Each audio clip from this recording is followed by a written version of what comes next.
Welcome back, friends. For today and the next few episodes, Sarah and I will be taking up the topic, the silence of winter, through the lens of the presentation of Our Lady. And a, a fundamental principle that we will be building on throughout our follow this episode and following is going to be a tenet from Thomas Aquinas from his Summa, which is oftentimes we render it as grace perfects or builds on nature. The Latin is gratia non tollit naturam sed perficit, which can be translated as grace does not destroy nature but perfects it, or grace does not remove nature but fulfills it.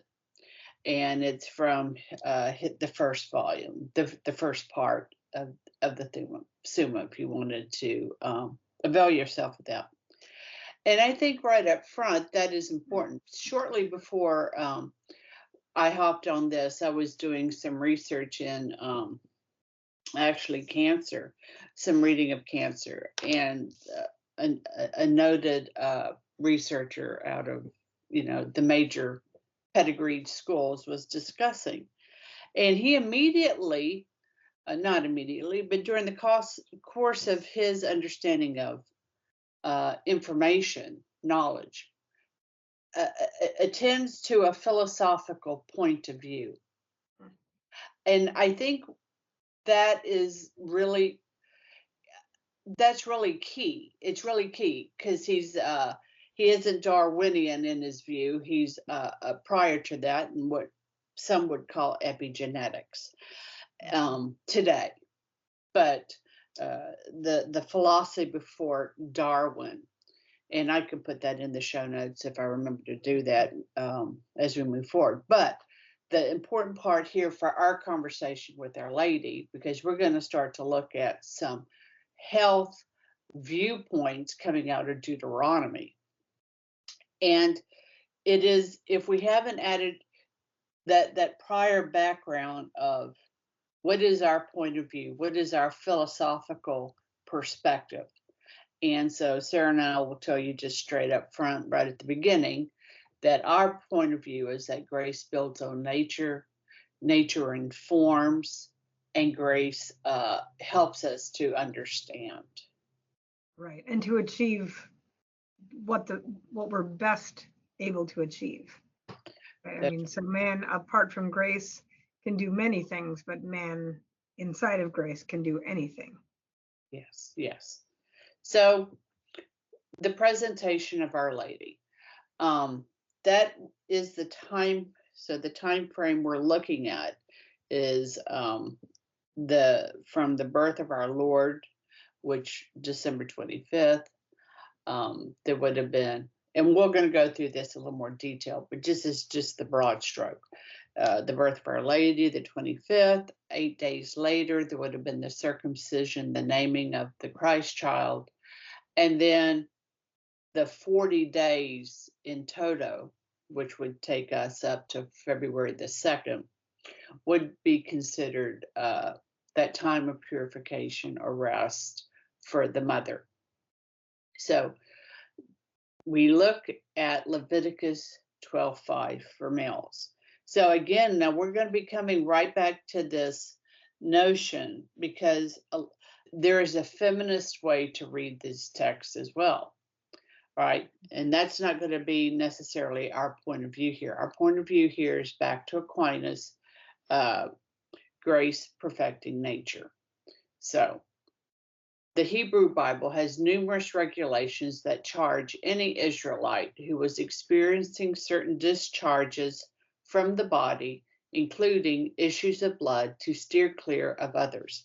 If for no other reason, back to nature, contagious, right? That somehow it could be an infectious situation. These discharges rendered a person contagiously unclean. Note, however, that unclean does not denote or imply sin. It's not necessarily a statement of sin. It's a statement of prudence for the community as a whole.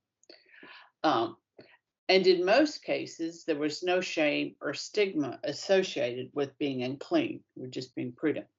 Being ritually unclean and thus prohibited from entering the tabernacle or temple was not an uncommon state and was usually short-lived. The shortest contagious period meant that 8 days after giving birth, a new mother could witness her baby boy's circumcision in the company of others. And my guess would be a very small group of others. And after this initial contagious period of quarantine, new mothers then went through a longer period of blood purification. It would be another 33 days after the birth of a son, Leviticus 12:4, or another 66 days after the birth of a daughter, Leviticus 12:5. And some would speculate perhaps for the daughters, there could have been some discharge from the female baby as well, the newborn baby, which could have added to the length of time. Again, if you have a point of view of suspicion and looking for cases of misogyny, you could read that same verse with a very different conclusion. So during the second period after the circumcision, but now they're back home, new mothers were not permitted to touch anything holy or enter a sacred space. However, they were no longer contagious and they could touch common things and common people, that is. The woman remained unclean of herself, but she can no longer pollute other people. So that is sort of the health prescription, if you will, from Leviticus. Right. And, you know, it is sort of interesting because all of these things were prescribed not punitively, but like you said, prudentially. And I do think that there is your double interpretation there is truly one of the main reasons why it is essential to be able to consult the authority that has the authority, really. Right? I mean, I'm using the word twice, but I mean authority in the sense of having the right to speak on a particular matter. It's very important that you consult that authority first to make sure that you are engaging in an honest dialectic of the readings that you're undergoing, right? I mean, because I think it's particularly important to point out at the beginning how you said that this did not necessarily impugn sin upon anyone, right?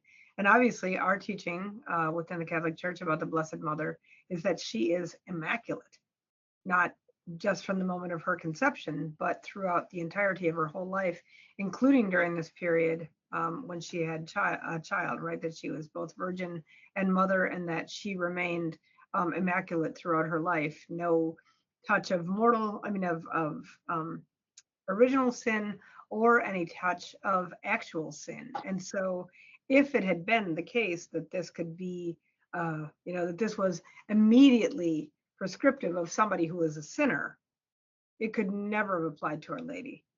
But because it's not necessarily intentionally saying that the person who is unclean is a sinner, then we can see that Our Lady could rightfully go through this period of purification as sort of her additional fulfillment of the law, in the same way that our Lord surrendered himself to the law to bring all things to conclusion.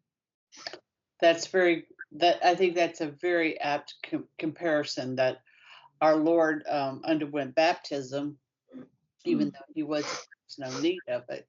Right. Just from the sake of sinning, right? Exactly. From the sake of sinning. That's right. All right, friends, let's pick up in the next episode with this concept of the silence of winter and the purification of Our Lady. Till then, Fides et Ratio.